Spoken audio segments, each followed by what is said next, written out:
Pemuda berbicara. Petok. Pemuda berbicara. Petok. Pemuda berbicara. Petok. Pemuda berbicara.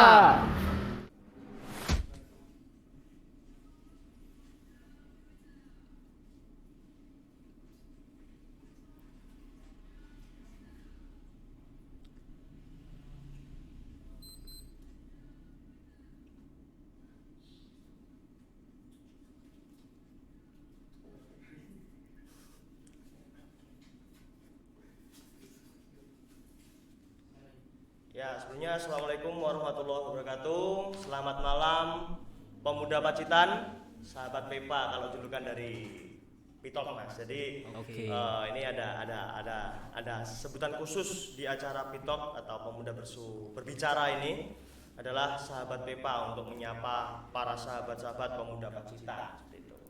Ya, sebelumnya perkenalan dulu, nama saya Irfan Bayu Sukofi.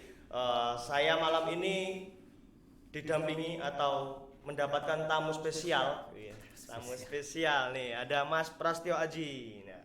Nah, beliau ini adalah founding father dari Pemuda untuk Pacitan, organisasi Pemuda untuk Pacitan, dan juga sebagai ketua umum periode tahun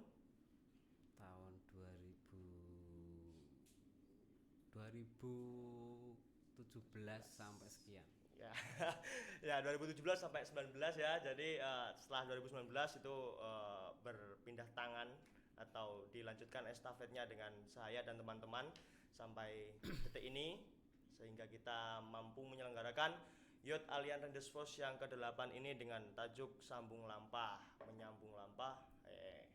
menyambung langkah untuk masa depan ya. Selamat malam untuk Mas Haji. Ya, selamat malam juga untuk kawan Irfan Bayu Subeki. Sehat-sehat selalu. Alhamdulillah, semoga sampean juga sehat ya Mas ya. Alhamdulillah. Istri sehat ya Mas ya. Ya, alhamdulillah, anak juga sehat. Ya, ini sekarang sudah jadi bapak muda. Ya, mungkin perkenalan dulu Mas, mungkin dari Mas Haji, biodatanya mungkin dari dulu, langkah-langkahnya dari pemuda dulu gimana, terus sekarang Gimana mesti biodata pribadi dulu. Biodata pergerakan apa? Biodata pribadi dulu Mas. Oh ya, oke. Perkenalkan teman-teman semuanya, sahabat pemuda Pacitan di seluruh Pacitan maupun yang menyaksikan. Perkenalan, nama saya Prastyo Aji. Saya lahir di Pacitan 13 Desember 1993. Terus kemudian saya juga sekarang aktivitas apa? Dulu pernah kuliah juga sih seperti teman-teman pemuda Pacitan. Kuliahnya di UB, singkatannya UB, namanya Universitas Brawijaya Malang. Jurusannya psikologi. Jadi fakultasnya namanya Fakultas Sosial, Fakultas Ilmu Sosial dan Ilmu Politik. Tapi jurusan saya psikologi. Jadi maksudnya visipol ya? Visipol. Maksudnya di visipol tapi jurusannya di psikologi. Psikologi. Baik, lulus tahun berapa Mas? Lulus tahun 2017, angkatan 2012. Kebetulan kalau di Malang itu namanya ada perkumpulan aliansi juga seperti teman-teman, itu namanya Kapama. Oh, Kapama ya. Kapama itu keluarga pelajar Pacitan di Malang. Ya. Itu juga masih aktif juga sih di. Ya, kemarin-kemarin juga ikut sosialisasi dalam rangkaian YAR. Alhamdulillah. YAR dulu juga salah satunya dulu kita dari Kapama juga Mas ya. Iya, betul. Mungkin bisa diceritakan dulu Mas, dulu di Kapama terus masuk di Petupa atau mungkin waktu menyelenggarakan acara-acara gitu Mas. Acara Sebagai pemuda. Acara ini membahas tema terkait JAR. Ya. Oke. Jadi Youth Alliance Rendes Force atau yang dinamakan JAR itu pertama kali dilaksanakan oleh teman-teman KP3 Jogja. Namanya itu Battle Alliance. Itu pertama kali dilaksanakan dengan ketua atas nama Mas Fatwa Ardi, atau kemudian sekarang sudah almarhum Mas Fatwa Ardi Boy yang rumahnya di Darjosari. Itu namanya pertama itu bukan Youth Alliance, namanya itu Battle Alliance. Jadi tujuannya dulu itu kan yang menggerakkan teman-teman KP3 Jogja, terus kemudian didiskusikan dengan teman-teman KP3 Jogja namanya Battle Alliance. Konsepnya itu ketika kemudian kita resah terhadap pemuda Pacitan yang kemudian pemuda Pacitan itu di era tahun-tahun 2012 ke atas itu harus setelah SMA kan biasanya kan melanjutkan ke jenjang perguruan tinggi negeri maupun swasta. Terus kemudian teman-teman mahasiswa itu biasanya di Kapama, terus kemudian di PMP Ponorogo, terus kemudian di KP3 Jogja, Kumpal Solo dan lain sebagainya. Itu tujuannya adalah mensosialisasikan bahwa pendidikan itu penting yang pertama. Terus yang kedua, teman-teman itu terutama kita itu kalau kemudian di perantauan, kita itu posisinya bagaimana kemudian sayang dengan adik-adik kita yang di Pacitan. Oleh sebab itu dulu itu tahun 2012 Battle Alliance itu tugas atau tujuannya adalah mensosialisasikan bagaimana pendidikan itu sangat penting sekali. Oleh sebab itu teman-teman pemuda melaksanakan sosialisasi gencar-gencaran, door to door, dari teman-teman ke sekolah, terus kemudian juga ada stand-stand perguruan tinggi yang mensosialisasikan terkait perguruan tinggi. Terus di sisi lain teman-teman sebagai kakak juga memberikan pertama inspirasi, motivasi, terus kemudian edukasi. Bagaimana minat dari teman-teman atau adik-adik ini mau mengambil pendidikan apa. Jadi dulu itu pertama namanya Battle Alliance. Terus masih berlanjut atau enggak ini? Ya mungkin ini mungkin dilanjutkan dengan beberapa pertanyaan. Oke, siap. Sambil ini membenarkan mic-nya dulu biar enak. Nah sebenarnya dulu itu kan ada sebuah perkumpulan Mas ya yang dulu diinisiasi oleh KP3 Jogja untuk yang Battle Alliance. Oh iya betul. Yang Battle Alliance itu pertama melaksanakan diprakarsai oleh teman-teman KP3 Jogja. Tapi juga teman-teman aliansi mahasiswa yang lain. Sebenarnya Battle Alliance itu ya dari Forda semua. Pertama tetap dari Forda, cuma dari KP teman-teman gagasan KP3 terus kemudian didiskusikan dengan teman-teman yang lain. Akhirnya teman-teman sepakat ya kita melaksanakan Battle Alliance. Ya jadi, mungkin itu sebuah wujud ya Mas sebagai seorang mahasiswa. Sebagai mahasiswa. Change, social control sama iron stop itu. Sebagai perwujudannya yaitu ada Yar ini. Ya mungkin dulu itu waktu pertama kali Battle Alliance kemudian terus berlanjut ke Yar dan itu yang paling intens untuk diusung itu sebenarnya apa Mas? Yang paling intens diusung itu kan kalau di Pacitan terutama kita mengadakan yang pertama dasarnya tadi sebagai agent of change, social control, iron stock. Akhirnya kita memiliki keresahan. Keresahannya itu yang pertama dari segi pendidikan, yang kedua dari sosial kemanusiaan, yang ketiga itu kebudayaan.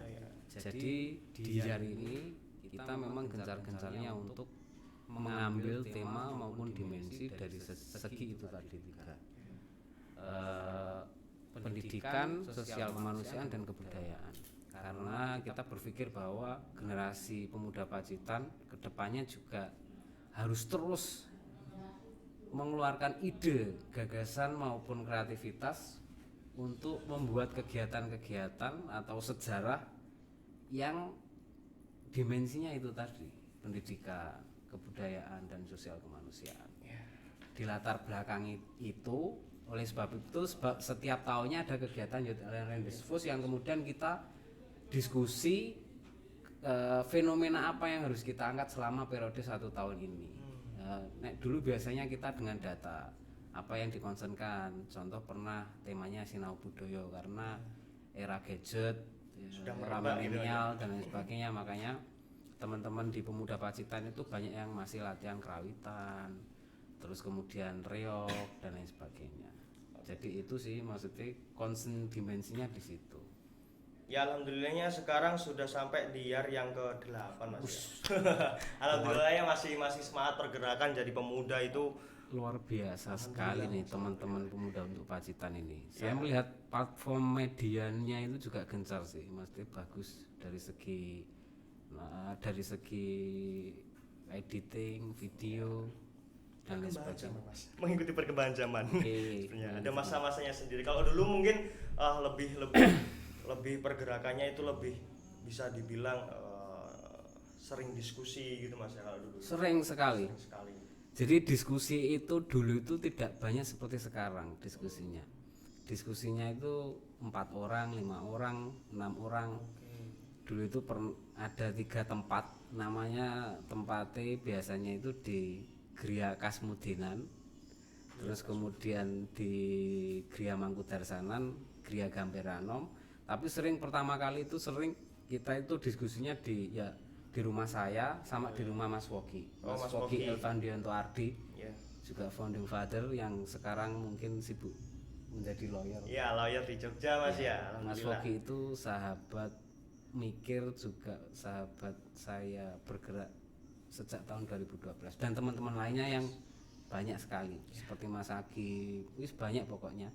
Nek tak sebut nih satu persatu di sini nanti tidak memperpanjang durasi. Iya. Makanya itu tadi Ada beberapa ceritanya.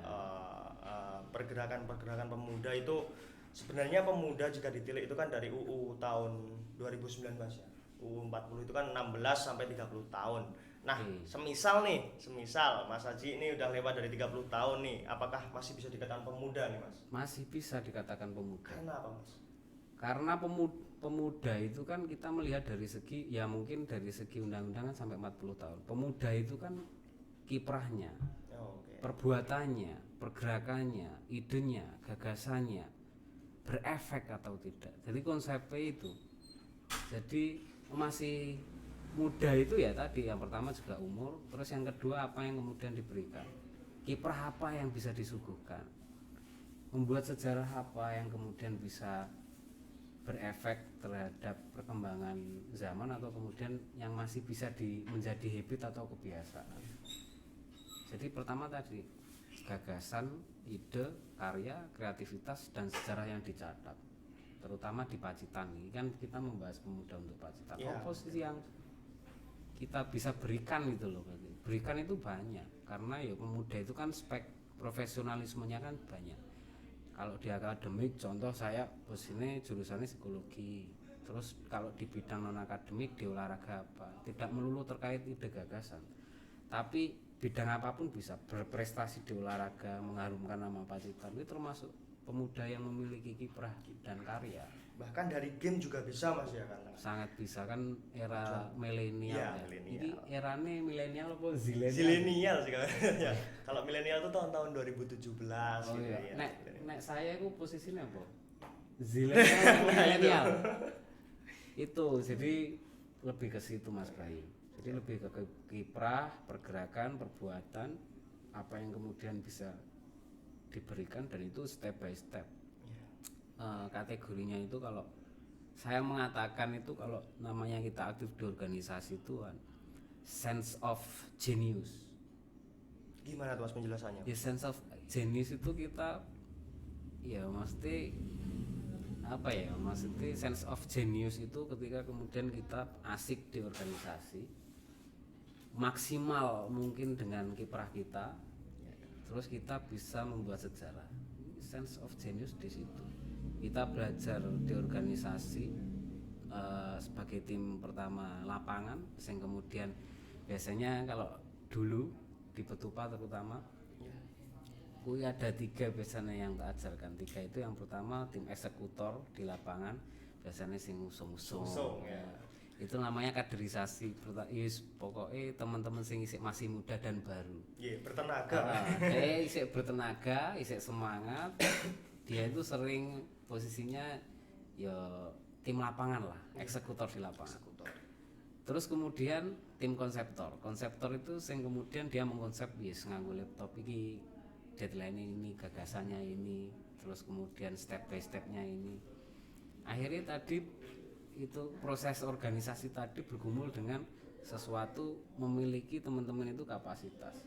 Contoh yang media berarti iki sing anyar sik ndelok masih kaya ngene, terus kemudian engko dhek berusaha engko bisa, akhirnya dhek engko ngajari sak ngisori lah itu terus menjadi estafet, akhirnya menjadi culture organisasi atau budaya organisasi tadi. Terus ada Akhirnya regenerasi gitu ya. terus cerita-cerita Ya, itu oh yang iki biasanya. teman-teman ini koyo ngene, gotong royongnya apik, terus kemudian values pemikirannya apik dan lain sebagainya, akhirnya menjadi platform bahwa ya pemuda Pacitan gue mau gila kreasi sama inovasi. Itu mungkin akan membentuk sebuah karakter atau ciri khusus ini pemuda Betul. Pacitan. Yang terpenting kan habit dan culture sing ibaratnya turun temurun. Jadi kayak saya ini contoh generasi 2012. Saya tuh nggak kenal loh sebenarnya angkatan 2000 sing sekarang. Iya. Maksudnya sing bawah-bawah. Maksudnya sing sak ngisorku gitu loh. Tetapi saya melihat itu ada kebanggaan. Jadi kebanggaan wah iki teman-teman iki kreativitas inovasinya ya jenius banget gitu. Saya ikut wah luar biasa. Kayak bernostalgia Mas dulu pergerakannya, wah kumbien ngene iki ya. Sekarang Oh. ini ya mungkin gitu. Iya, tapi tidak membanding-bandingkan. Oh iya, betul. Jadi kreativitas inovasi itu nggak bisa dibatasi. Kalau individu itu memiliki ide gagasan, ya langsung eksekusi aja. Iya. Karena itu bagian Ya, hak. tapi sering diskusi itu penting. Makanya kita sering diskusi, sering baca buku kan akhirnya kita memiliki pengetahuan. Ya, Pengetahuan membentuk sebuah pemikiran, akhirnya kita bisa menjawab tantangan zaman tadi. Intinya seperti itu sih dari kacamata saya, tapi kalau dari kacamata Mas Bayu mungkin ya ada mungkin yang lain. sering-seringnya gini sih Mas, kalau biasanya kalau di perkumpulan pemuda itu sering-sering digaungkan bahwa ada 3 aspek, yaitu membaca, diskusi, aksi. Oke, Nah, siap. membaca Mantap. itu membaca itu nggak hanya buku, nggak hanya nggak hanya literasi, tapi juga membaca keadaan sekitar. Jadi sense of sosialnya itu terbangun. Nah itu hanya diciptakanlah diskusi, ruang diskusi. Di situ ada meja-meja ide untuk kita santap bareng-bareng. Nah itu diskusikan bareng. Akhirnya kita temukan ide-ide apa nih, harus baru kita eksekusi. Nah mungkin itu juga sering kita galakkan, dan juga itu sebuah gimana Mas ya, perwujudan pemuda itu biar nggak rebahan terus di rumah. Tapi nggak apa-apa sih rebahan tuh untuk istirahat ya Mas ya, untuk istirahat Nggak mungkin. apa-apa, mungkin mereka rebahan dengan baca buku. Ya itu mungkin. Aktif di edukasi sosial media, Sosial kan media, ini ya. zamannya influencer. Nah itu. Jadi mereka bisa edukasi lewat Instagram, Facebook, YouTube. Banyak cara sih sebenarnya di era milenial, di era gadget. Punya cara sendiri-sendiri ya Mas. Yang penting tetap berkiprah dengan sebagaimana cita-cita pemuda. Nah kalau berbicara cita-cita pemuda nih Mas, kalau dari sudut pandang Mas Haji nih sebagai generasi lulusan SMA 2012, Oke. cita-cita pemuda itu apa Mas? Cita-cita pemuda. Cita-cita pemuda itu sampai kapanpun terpanggil jiwanya, gitu. Sampai kapanpun terpanggil jiwanya untuk memberikan sumbangsih dan kiprah untuk masyarakat dan Kabupaten Pacitan. Ini khususnya untuk pemuda Ya, Pacitan. pemuda Pacitan. Kemudian menyadari bahwa Pacitan itu dari segi geografisnya juga pegunungan, terus kemudian juga dikatakan Pacitan itu kan sempit. Tetapi medan pemudanya itu memiliki medan yang luas. Jadi yang dikatakan medan yang luas itu mau membuat Pacitan seperti apa, membuat kiprah seperti apa itu sangat-sangat bisa sekali. Tergantung kemauan kita maupun motivasi kita untuk bergerak ke arah sana. Itu sih yang poin-poin cita-cita pemuda Pacitan terutama. Ini kan kalau berbicara Pacitan ya Mas, ada slogan dari Pacitan sendiri itu Hidden Paradise. Nah ini menurut saya pribadi Mas ya, kalau Pacitan itu bukan Hidden Paradise Mas. Kalau menurut data ada beberapa bacaan itu bahwa Pacitan itu adalah kota terpencil. Sebenarnya dilihat dari banyak pegunungan dan lain-lain, jalannya juga seperti itu. Tapi tidak menutup kemungkinan bahwa pemudanya itu inovasinya itu Mas yang mungkin bisa di kalau di luar kota itu jadi bomber ibaratkan. Jadi banyak. Ya gini, maksudnya banyak yang kemudian memiliki pemikiran bahwa kalau seumpama saya jadi apa, semuanya saya jadi ini, pengen kayak gini, itu tidak masalah. Dari kan pemuda itu kan harus sering baca buku, apalagi mahasiswa. Terus kemudian kita melakukan penelitian-penelitian yang terkait masalah tentang dimensi basic tadi. Akhirnya kita menulis gagasan tertulis. Lah gagasan ide itu tadi itu bisa menjadi sebuah rujukan atau kemudian bisa menjadi sebuah gambaran bahwa kita memiliki gagasan seperti ini. Entah itu gagasannya dieksekusi atau tidak ya silahkan, tetapi kita memiliki buku atau kemudian sejarah pemikiran yang bisa ditularkan dari generasi ke generasi. Akhirnya generasi selanjutnya itu juga berpikirnya seperti itu.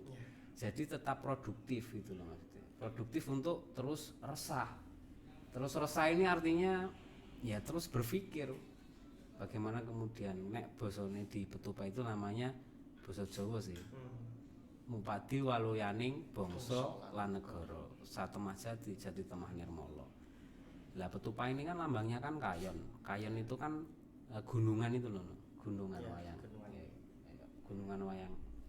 Gunungan wayang itu kan gini, itu tujuan. Lah itu warnanya kan emas. Lah tujuannya itu memiliki nilai yang tidak terbatas atau tinggi. Tinggi sekali. Jiwanya namanya jiwa nirmala, jiwa yang suci. Jadi membebaskan pemikiran itu tadi, memerdekakan pemikiran, memerdekakan ide, memerdekakan gagasan, membuka ruang partisipasi publik. Terus kemudian emosionalnya ego atau emosionalnya dikontrol. Akhirnya kita bergumul tadi dengan masyarakat, dengan pemuda, dengan sinergitas teman-teman pemuda yang lain. Akhirnya bergumul dengan diskusi, terus kemudian berkumpul dengan membuka ruang partisipasi. Akhirnya timbul partisipasi dari pertama pemuda, karena saya yakin bahwa pemuda itu sebagai pelayan masyarakat, juga sebagai penggerak sosial. Artinya sebagai di suatu daerah kalau pemudanya itu menggebrak satu pemuda ya belum ikut masyarakat, tapi kalau 5, 10, 50, 100 pemuda menggiring opini atau kemudian memberikan gagasan yang baik, tentunya masyarakat akan ikut, karena yang mengerti tantangan zaman ini pemuda itu pemuda. Makanya Hidup jangan sampai pemuda. hilang obore. Ya mungkin jika berbicara gagasan nih Mas, untuk YAR tahun ini, YAR ke-8 ini, itu juga kita membuka apa namanya? Untuk yang gagasan Mas. Jadi kita kan biasanya ada konsolidasi, ya, ada isai pengumpulan isai itu alhamdulillah dari teman-teman juga semangatnya juga luar biasa, yang mendaftar juga banyak. Bisa terhitung berapa? 50-an lebih. Berarti luar biasa. Ya, itu nanti kita kan mengangkat pernikahan dini dan juga masalah pendidikan nih di Pacitan khususnya. Nah, Mas Haji ini kan juga concern juga di situ kan untuk itu. Mungkin nanti kita bisa diskusi bareng-bareng dengan bersama teman-teman yang sudah mengumpulkan gagasan, dan juga nanti terbuka untuk masyarakat umum Pacitan. Kita akan membahas permasalahan itu yang nantinya akan kita angkat di konsolidasi pemerintah. Seperti itu Mas. Jika berbicara sejarah nih Mas, dulu kan pemuda dulu pada waktu era kemerdekaan, bahkan sebelumnya era kemerdekaan itu ada Sumpah Pemuda nih. Jadi dulu itu memang benar-benar pemuda itu bergeraknya secara bisa dibilang barbar ya Mas ya, tanpa ada halangan. Jadi pokoknya gasa ayo Sumpah Pemuda. Terus akhirnya ada waktu pendesakan Bung Karno itu kan didesak oleh Bung Karno, tokoh pemuda. Ya, tokoh-tokoh pemuda itu hanya memerdekakan proklamasi itu. Juga itu mungkin bisa sebagai acuan Mas ya untuk bagaimana kiprah pemuda di zaman sekarang.